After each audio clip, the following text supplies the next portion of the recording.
பெற்றதாயும் பிறந்த பொன்னாடும் நற்றவாவானினும் நன்னி சிறந்தனவே மாசில் வேனையும் மாலை மதியமும் வீசு தென்றலும் வீங்கில வேனிலும் மூசு வண்டரை பொய்கையும் போன்றதே ஈசன் எந்தன் இணையடி நிழலே பாடார்ந்த பொதியின் மிசை வளர்கின்ற மதியே மன்னியமூ வேந்தர்கட மடி வளர்த்த மகளே தேனார்ந்த தீஞ்சுலசால் திருமாலின் குன்றம் தென்குமரி யாயிளைஞர் செங்கோட்குள் செல்வி காணார்ந்த கற்கண்டே நட்கனியே கண்ணே கனி அமுதே அக்கட்புளஞ்சேர் தேவி ஆனாத நூற்கடலை அளித்தலும் அமிழ்தே அம்மேனின் சீர் முழுதும் உரைதல் யார்கிளிதே. அனைவருக்கும் வணக்கம். குரு வாழ்க, குருவே துணை.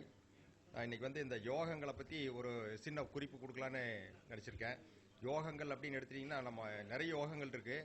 அதாவது 6000க்கும் மேற்பட்ட யோகங்கள் நமக்கு இருக்குது. ஆனால் எல்லா யோகங்களும் நமக்கு வேலை செய்யுதா அப்படிங்கிறதெல்லாம் பற்றி நம்ம கவலைப்பட வேண்டாம்.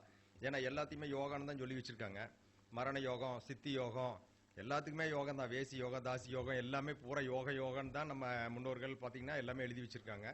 யோகங்கள் அப்படின்னா கிரக இணைவுகள் அப்படின்னா அதனால வரக்கூடிய விளைவுகள் அப்படிங்கிறத யோகான்னு சொல்லியிருக்காங்க.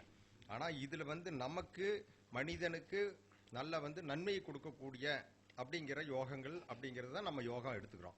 அதில் முக்கியமாக நம்ம பார்க்கும்போது என்னன்னு கேட்டிங்கன்னா சுனபா யோகம், அனபா யோகம், துருதரா யோகம், கேமத்துர்மா யோகம், அதுக்கப்புறம் தர்ம கர்மாதிபதி யோகம், பஞ்சமகா புருஷ யோகம். இந்த 6 யோகங்கள் அப்படிங்கிறது ரொம்ப முக்கியமாக நம்ம ஜாதகம் பார்க்கும்போது எல்லாருக்குமே பார்க்கணுங்கிறது விதி. இதில் பார்த்தீங்கன்னா மிக சிறந்த யோகம் அப்படின்னா ஃபர்ஸ்ட் கிளாஸ் யோகம் அப்படின்னு எடுத்தீங்கன்னா பஞ்சமகா புருஷ யோகம். அதாவது சூரியன் சந்திரனுக்கு பங்கெடுக்காது, ராகு கேதுக்கள் பங்கெடுக்காது. அது போக இருக்கக்கூடிய பஞ்சாதி கிரகங்கள் இருக்கும். அந்த பஞ்சாதி கிரகங்கள் சம்பந்தப்பட்டு நல்லபடியில் அந்த ஜாதகத்தில் இருந்து அல்லது ஒன்றா சேர்ந்து இருந்து அல்லது ஒன்றுக்கொன்று ஏதோ ஒரு விதத்தில் இணைவு பெற்றிருந்தனா அது பஞ்சமகா புருஷ யோகம் அப்படின்னு பேர். அந்த யோகம் இருக்கிறவங்கெல்லாம் அந்த ஜாதகரெல்லாம் மிகப்பெரிய புண்ணியமான ஜாதகம். இந்த ஜாதகத்துக்கு எல்லாமே இறைவனால் கொடுக்கப்படுது. என்ன வேணுமோ அவங்களுக்கு எல்லாமே இறைவன் அந்தந்த நேரத்தில் தேவையான நேரத்தில் தேவையானதை இறைவன் கொடுத்துட்றாரு அப்படிங்கிற மாதிரி அவங்களுக்கு கிடைக்கிது. அடுத்து அவங்களுக்கு ஒரு மதிப்பு, மரியாதை, ஒரு சமுதாய அந்தஸ்து, கல்வி, செல்வம், அதாவது 16 செல்வங்கள் அப்படிங்கிறது இந்த மாதிரி எல்லாமே அவங்களுக்கு ஈஸியாக கிடைச்சிருது அப்படின்னு சொல்லலாம். அதுக்கடுத்த ஒரு யோகம் அப்படின்னு 2வது வகையான யோகம் அப்படின்னு சொல்லலாம் அப்படின்னா தர்ம கர்மாதிபதி யோகம். இந்த தர்ம கர்மாதிபதி யோகம் அப்படின்னா நீங்கள் அதாவது காலப்புருஷனுக்கு தர்ம கர்மாதிபதி அப்படின்னு சொல்லும்போது உங்களுக்கு குருவும் சனியும் வருவார். 9ஆம் அதிபதி குரு, 10ஆம் அதிபதி சனியாக வருவார். ஆனால் மற்ற லக்கணங்களுக்கு நீங்கள் அதே மாதிரி எடுத்துக்கலாம். தர்ம கர்மாதிபதிங்கிற உங்கள் லக்கணத்துக்கு 9ஆம் அதிபதி 10ஆம் அதிபதி சேர்ந்து 9லயோ 10லயோ இருந்தாங்க அப்படின்னா அது முதல் தரமான தர்ம கர்மாதிபதி யோகம் அப்படின்னு எடுத்துக்கலாம். அப்புறம் தர்ம கர்மாதிபதிகள் வேற இடத்துல இருந்தாலும் கூட தொடர்பு பெற்றாலும் அது ஒரு வகையாக வேலை செய்யும். ஏன்னா அதனுடைய அளவு மட்டும் குறையும். 100% கொடுக்குதா அல்லது 80% ஆகும், 60% ஆகும், 40% ஆகும், அப்படித்தான் கொஞ்சம் குறையுமே தவிர அதுக்காக செய்யாமல் போகாது. அது ஒரு நல்ல சிறந்த யோகம். அடுத்து பார்த்தீங்க அப்படின்னா இந்த 2ஐயும் தவிர அடுத்து இருக்கக்கூடிய சுனபா யோகம். இந்த சுனபா யோகம் அப்படின்னா என்னன்னு கேட்டிங்கன்னா நம்ம போய் கஷ்டப்பட்டு தேடி போய் கண்டுபிடிச்சி நம்ம எடுத்துக்கிறது. அதாவது நம்மளா போய் உழைச்சி கஷ்டப்பட்டு எடுக்கிறதுக்கு பேர் சுனபா யோகம். அனபா யோகம் அப்படின்னா நம்மளை தேடி வரும், அதான் நம்மளுக்கு தேடி கிடைக்கும் அப்படிங்கிறது அதுக்கு பேர் அனபா யோகம். இந்த துருதரா யோகம் அப்படின்னா நீங்களும் தேடி போகணும், அதுவும் தேடி வரணும். கடவுள் நமக்கு ஒரு வாய்ப்பையும் கொடுத்துருக்கணும், அந்த வாய்ப்பை நீங்களும் பயன்படுத்தணும். இப்படி பண்ணா 2ஐயும் பண்ணா வரக்கூடியது அந்த துருதரா யோகம். அடுத்து இந்த கேமத்துர்மா யோகம் அப்படின்னா இவனுக்கு என்ன தெரியுங்களா, இவன் இந்த உலகத்துல யாரு கூடயுமே ஒட்டவே மாட்டாங்க. அவனை பெவிக்கால் போட்டு ஒட்டினாலும் கூட ஒட்ட மாட்டான். அந்த மாதிரி தன்னந்தனியா தான் தெரிவான், தனியத்தான் போவான், தனியத்தான் ஒழுகுவான், தனியத்தான் எந்திரிப்பான். இப்படியே அப்படிப்பட்ட ஒரு யோகான்னு வச்சுங்களேன். அவனுக்கு யாருமே சப்போர்ட் பண்ண மாட்டாங்க. கீழே விழுந்தாலும் கூட கடவுளும் கூட திரும்பி பார்க்க மாட்டாங்க. அப்படிப்பட்ட யோகம் தான் அந்த யோகம். அந்த யோகத்தை விரிவாக பார்ப்போம். இப்போ சுனபா யோகம் அப்படின்னு பார்த்தா 1.5 நாடி நீ செல்வது சுனபா யோகம். சுனபா யோகம் என்பது சந்திரனுக்கு 2வது வீட்டில் செவ்வாய், புதன், சுக்கிரன், குரு, சனி இதில் யாராவது ஒருவர் இருப்பது, சேர்ந்து இருப்பது, அது கூட இல்லை இவங்க 3 பேர்ல 5 பேர்த்திலையும் சேர்ந்து இருப்பது. இது இப்படி இருந்தாங்கன்னா அதுக்கு பேர் சுனபா யோகம். அதாவது சந்திரனுக்கு 2வது வீட்டில் சந்திரன் எங்க இருக்குதோ சந்திரனுக்கு 2ஆம் வீட்டில் செவ்வாய், புதன், சுக்கிரன், குரு, சனி இந்த பஞ்சாதி கிரகங்கள்ல யாரோ ஒருத்தர் இருந்தாலும் போதும், அல்லது இவங்க இந்த 5 பேர்லேயே 3 பேர் ஒன்றா சேர்ந்து இருந்தாலும் 2 பேர் யார் சேர்ந்து இருந்தாலும் இந்த யோகம் நமக்கு கிடைக்கும் அப்படின்னு சொல்றாங்க. குரு 2ல் இருந்தால் மிக சிறந்த யோகம். அதில் குரு இருந்துட்டாருன்னா ரொம்ப சிறப்பு. அந்த சந்திரனுக்கு 2ல் குரு அப்படி இருந்தால் அது ஒரு சிறப்பான யோகம். சுக்கிரன் இருந்தார் அப்படின்னா வசதி, அழகு, பார்க்கறதுக்கு ஆளை பார்த்தீங்கன்னா அப்படியே டால் அடிச்சுட்டு இருப்பாங்க, அந்த மாதிரி இருப்பாங்க. அப்போ சுக்கிரன் தான் நல்லா இருப்பாங்க. புதன் இருக்குன்னு வச்சுங்க 2ஆம் இடத்துல இருக்குதுன்னா அது வந்து அவன் அறிவான ஒரு சிந்தனை உடையவன், நல்ல ஒரு பட்டறிவு இருக்கும் அவனுக்கு, அந்த அறிவு இருக்கும். அவர் தொழில் எந்த தொழில் செய்கிறானோ அந்த தொழிலில் வந்து அவனுக்கு அந்த நுண்ணிய அந்த தொழில் நுணுக்கம் இருக்கும். வியாபாரம் பண்ணான்னா அந்த வியாபார தந்திரமாக பண்ண தெரியும், வாடிக்கையாளர்களை அருமையாக கவர்ந்து பண்ணக்கூடிய ஒரு இது இருக்கும். செவ்வாய் இருக்கார் அப்படின்னா தைரியமான ஆள், எதையும் போல்ட்டாக செய்வார். இதை வாங்க, இதை விற்று போயிருந்த பொருள் வாங்கினா விற்கும், லாபத்துக்கு விற்கும் அப்படின்னா தைரியமாக வாங்கி லாபம் பண்ணிடுவார், அந்த யோகம் அவருக்கு இருக்கும். சனி இருக்கார் அப்படின்னு வச்சுங்களேன், என்ன பண்ணுவார் இவர் வாழ்க்கையில் வந்து யோகம் இருக்கும். அந்த யோகம் எப்படி தரும் அப்படின்னா ஒரே மட்டும் கொடுத்துறாது, கொஞ்சம் கொஞ்சமாக கொடுக்கும். இன்னைக்கு 10 ரூபா, நாளைக்கு 20 ரூபா, நாளைக்கு 30 ரூபா, இப்படி கொஞ்சம் கொஞ்சம் ஸ்டெப்பாக மேலே ஏற்றி ஆனால் இவர் கொண்டு போய் உச்சத்துக்கு கொண்டு போய் விட்டுரும் அப்படின்னு சொல்லலாம். இதில் வந்து இந்த கிரகங்கள் வந்து அந்த சனி சந்திரனுக்கு 2ஆம் இடத்துல அந்த பஞ்சாதி கிரகங்கள்ல நம்ம வரணும்னு சொன்னோம். அதில் வந்து நிற்கக்கூடிய கிரகம் ஆட்சியாவோ உச்சமாவோ அது அதனுடைய மூலத்திரியான வீடாவோ இருந்துருச்சுன்னு வச்சுங்களேன், அதனுடைய பலன் வந்து இன்னும் கூட டாப்பாக இருக்கும் அப்படிங்கிற அளவுக்கு கொடுக்கும். இது வந்து இந்த சுனபா யோகத்துக்கு உண்டான அளவுகோல். அடுத்து அனபா யோகம். சந்திரனுக்கு 12ஆம் வீட்டில் கிரகம் இருப்பது, சந்திரனுக்கு பின்னாடி, சந்திரன் எங்கே இருக்குதோ அதுக்கு பின்னாடி வீட்டில் அப்படி இருந்தது அப்படின்னா அதுக்கு பேர் அனபா யோகம். அதுலேயும் வந்து எந்த கிரகம் இருந்தாலும் சரி, அனபா யோகத்துக்கு எந்த கிரகம் இருந்தாலும் சரி, அதில் வந்து குரு, சுக்கிரன், புதன், செவ்வாய், சனி இருந்ததுன்னா சிறப்பு. அப்போ இவங்க இருந்த பஞ்சாதி கிரகங்கள் இருந்தால் தான் வந்து அதுக்கு நல்ல பலனை கொடுக்கும். மற்ற கிரகம் இருக்கிறது ஒரு சப்போர்ட்டிவாக இருக்கும்னு அர்த்தம்.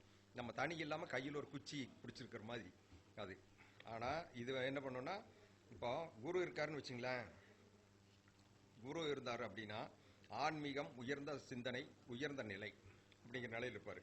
சுக்கிரன் தானா வசதியானவர், கலை நிலையம் உடையவர், நல்ல ஒரு நல்ல புத்தி இருப்பவராக இருப்பார் அவர். அடுத்து புதன் இருக்கார் அப்படின்னா அவன் புத்திசாலியாக இருப்பார், வியாபாரியாக இருப்பார், உயர்வானவராக இருப்பார். செவ்வாய் இருந்தனா தைரியம், செயல்திறன், அப்புறம் வந்து கூட்டு சேர்வார். அவர் கூட்டு சேர்ந்து எதையும் சாதிக்கக்கூடிய வல்லமை இருக்கக்கூடியவராக இருப்பார்.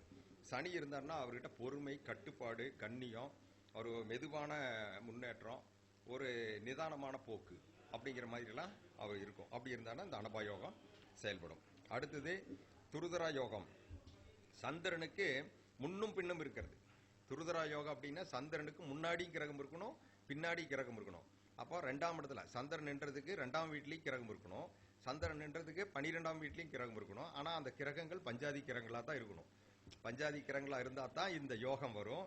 இந்த துருதரா யோகம் அப்படிங்கிறது பார்த்தீங்கன்னா 2 பக்கம் அந்த கிரகம் இருந்துச்சு அப்படின்னா, குரு சுக்கிரன் இருக்காரு அல்லது குரு சனி இருக்காரு, யார் வேணாலும் இருக்காரு, எடுபடி அந்த மாதிரி இருக்காரு அப்படின்னா முதல்ல வந்து 1ஆம் இதுக்கு வந்து மிக சிறந்த யோகம். அந்த யோகம் மிக சிறந்த யோகம். செல்வம், செல்வாக்கு, சுகம், அழகு, கலை எல்லாமே கொடுத்துரும். அற்புதமான இது கொடுக்கும், கௌரவம் எல்லாத்தையும் கொடுத்துரும். 2ஆம் இடத்துல இருக்கு அப்படின்னா 2வது இதில் இருக்கு செயல்திறன், தைரியம் எல்லாத்தையும் கொடுக்கும். 3 வந்து நல்லது, அறிவு, வியாபாரம், தொடர்பு இதெல்லாம் கொடுக்கும். 3 வந்து கம்யூனிகேஷன், செய்கின்ற திறமை, துணிச்சல் அதை கொடுக்கும். 4வது இது பண்ணி கட்டுப்பாடு, நீண்ட கால வெற்றி இதெல்லாம் இருக்கும். அப்படிங்கிறது வந்து இதை வச்சு நம்ம துருதர யோகத்தை பண்ணலாம். கேமதுர்ம யோகம் அப்படிங்கிறது வந்து நம்ம வந்து கெட்ட யோகம்னு சொன்னோம். அப்போ இந்த கெட்ட யோகம் வந்து 12லையோ 2லையோ, சந்திரனுக்கு 2லையும் கிரகம் இல்லை, 12லையும் கிரகம் இல்லை அப்படின்னு சொன்னாலே அதுக்கு பேர் தான் உங்களுக்கு கேமதுர்ம யோகம்னு பேர். ஏதோ ஒன்றாவது கெட்ட கிரகமாவது இருந்துடணுங்க பக்கத்தில். சந்திரனுக்கு முன்னாடியோ பின்னாடியோ அது வந்து கேதுவோ, ராகுவோ, சூரியனோ, சந்திரனோ ஏதோ ஒரு கிரகம் இருந்துடணும். முன்னாடியாவது இருந்துடணும், இல்லை பின்னாடியாவது இருந்துடும். இப்போ சந்திரனுக்கு முன்னாடி பின்னாடி கிரகம் இல்லாதவங்க தான் வாழ்க்கையில் ரொம்ப கஷ்டப்படுறாங்க. என்ன காரணம்னு கேட்டிங்கன்னா அது வந்து தரித்திர யோகம்னு சொல்கிறாங்க. சந்திரனுக்கு முன்னாடி பின்னாடி கிரகம் இல்லாமல் இருக்கிறது அது தரித்திர யோகம்னு சொல்கிறாங்க. இந்த மாதிரி இருக்கிற ஜாதகரெல்லாம் பாருங்கள், எத்தனை இருந்தாலும் கொட்டி கிடந்தாலும் எனக்கு சோறு இல்லைன்னு சொல்கிறாங்க பாருங்க. மூட்டை மூட்டையாக வீட்டில் அடுக்கி வச்சுருந்தாலும் கூட சோறு வேணுமில்ல, பொங்கினா தானே சோறு இருக்கும். அந்த மாதிரியான ஒரு இது வந்து இது மோசமான வேலை செய்யும். இவங்களுக்கெல்லாம் என்ன பிரச்சனை வரும்னா பொருளாதாரத்தில் ஏற்றத்தாழ்வுகள் வரும். இருக்கணும், இல்லாமல் போச்சுன்னா தான் பிரச்சனை.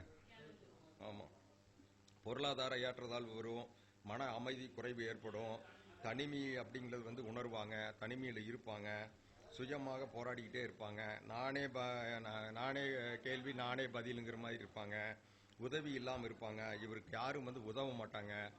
இவங்களுக்கு வந்து அந்த சொல்லப்போனால் இறுதி காலத்தில் வந்து உயிர் போகும்போது கூட பக்கத்தில் யாரும் இருக்க மாட்டாங்க.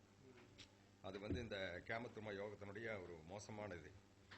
ஆனால் வந்து இதுக்கு இந்த விதிகளுக்கெல்லாம் வந்து சில கேன்சலேஷன் இருக்கு, அதாவது விதிவிலக்கு அப்படின்னு. இதுக்கு என்ன சொல்லுதுன்னா, சந்திரனுடன் கிரகம் இருக்கு. சந்திரன் கூட ஏதாவது உள்ள ஒன்னா சேர்ந்து இருந்துச்சுன்னு வச்சுங்க, சந்திரன் கூடயே கிரகம் இருந்து முன்னாடி கிரகம் இல்லை பின்னாடி கிரகம் இல்லைன்னா ஒன்றும் பிரச்சனை இல்லை. இது வந்து இந்த ரூல் அடாப்ட் ஆகாது. அதே சந்திரனுக்கு 2ல் 12ல் கிரகம் இருக்கணும். அப்படி இல்லைன்னா இந்த கேமத்துருமா யோகம் வேலை செஞ்சிருவோம் நான் சொன்னோம். ஆனால் இந்த கேமத்துருமா யோகம் வந்து அப்போ 2லையும் கிரகம் இல்லை, 12லையும் கிரகம் இல்லை. ஆனால் இந்த சந்திரன் கூட ஏதோ ஒரு கிரகம் இருக்கு. சந்திரனோட ஒரு கிரகம் இருந்துச்சுன்னா இந்த கேமத்துருமா யோகம் வேலை செய்யாது. அப்படி எடுத்துக்கணும். அப்போ வந்து சந்திரனுக்கு 1லையோ 4லையோ 7லையோ 10லையோ கேந்திரத்தில் கிரகம் இருந்துச்சுன்னா இந்த தரித்திர யோகம் வேலை செய்யாது. அடுத்து சந்திரனுக்கு அப்புறம் லக்கணத்தில் இருந்து பலமான கிரக அமைப்புகள் இருப்பது. லக்கணத்துக்கு வந்து உங்களுக்கு நல்ல கிரக அமைப்பு இருந்துச்சுன்னா இது வந்து சந்திரனோட இது பாதிக்காது.